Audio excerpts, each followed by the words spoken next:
Good afternoon. This is the latest book review that I've been going through. Ironopolis by Glen James Brown. This is a book that was first published in April 2019. As you'll see there, shortlisted for some awards: the Orwell Prize for Political Fiction and the Portico Prize. The Guardian described it nothing short of a triumph. The basis of the story is that it runs across 5 lives that are all connected in one way or another, and it centres on the Burn estate in Middlesbrough, and that's where the title comes from, Ironopolis, basically because of the steelworks and the metalworks that were done in Middlesbrough. Estates were referred to as Ironopolis. So there's different people across those different generations, and it tells a story of, it starts off with a story of Jean, and she makes some disclosures about her life and the people that she met, and then it moves on from there to the people that she's referenced from her childhood and some of the tragedies she's faced.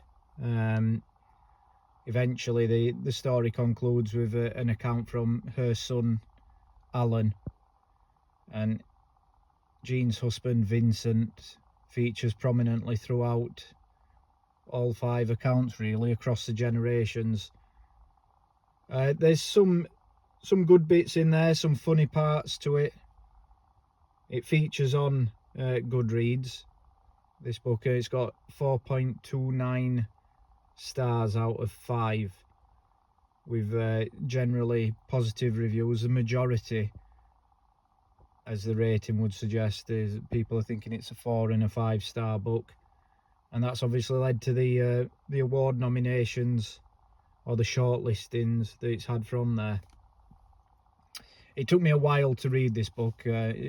Normally 2 to 3 days for me to read a book. This stretched towards nearly a week, which is usually a sign for me that I've struggled to get into the story, or I've struggled with the way that it's been presented, and I would agree that that's the case here. I found it slow going at the start, bit of hard work, and I gave it 2 stars, 2 out of 5. There's aspects that I enjoyed that were good. Like I say, there's some funny bits in there.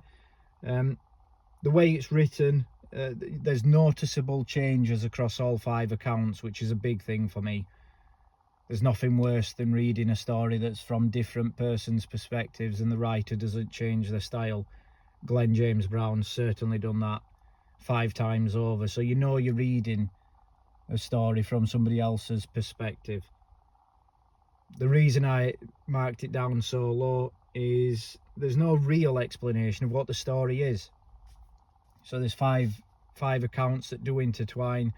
It is centred around this housing estate in Middlesbrough. But there's no real reason for the accounts, and it doesn't tell an overall story, and that's why at times it's quite hard to read, and I found it somewhat boring.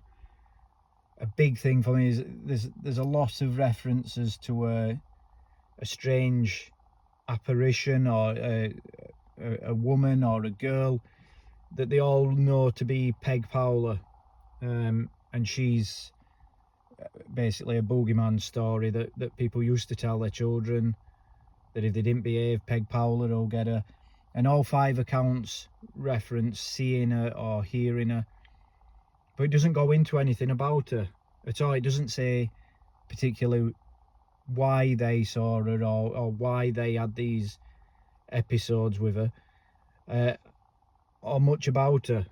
So you don't really get to know Peg Powler other than when somebody sees or hears her, and like I said, they tend to be in different formats, so there's no real consistency there either. And then over 400 pages, 5 different accounts, you get to the end of the book and it isn't really an ending. You don't feel like you've got to the end of a story. Now, whether that's because it's broken down into 5 sections or simply because it doesn't end well, I can't decide. if I had to put an answer to it, I'd probably say it's a mixture of both. Would I recommend it? No, I probably wouldn't. There are better books out there. There are better stories to follow. It's just too much. Credit to Glen James Brown. It's been a success. There's a lot of people that have enjoyed it. And it is his first book that is published. So on that side of things, it's a very good effort. Wider scale. He's probably tried to fit too much into what is still over 400 pages and not come out of it with a clear plot line or a very good ending. But that's just my opinion. Please send me some comments if you've read this book, if you disagree, if you do agree, if there's particular bits that you enjoyed, or if I've misunderstood the whole concept of the book and who Peg Powler is. Send me a comment. I'm keen to learn. Likewise, if there's any other books that you suggest I read, send me a message. If you like this type of content, please hit the like, hit the subscribe. I'm going to keep trying to read through books and get some reviews on here, so anybody that supports that, it's appreciated. Thank you very much.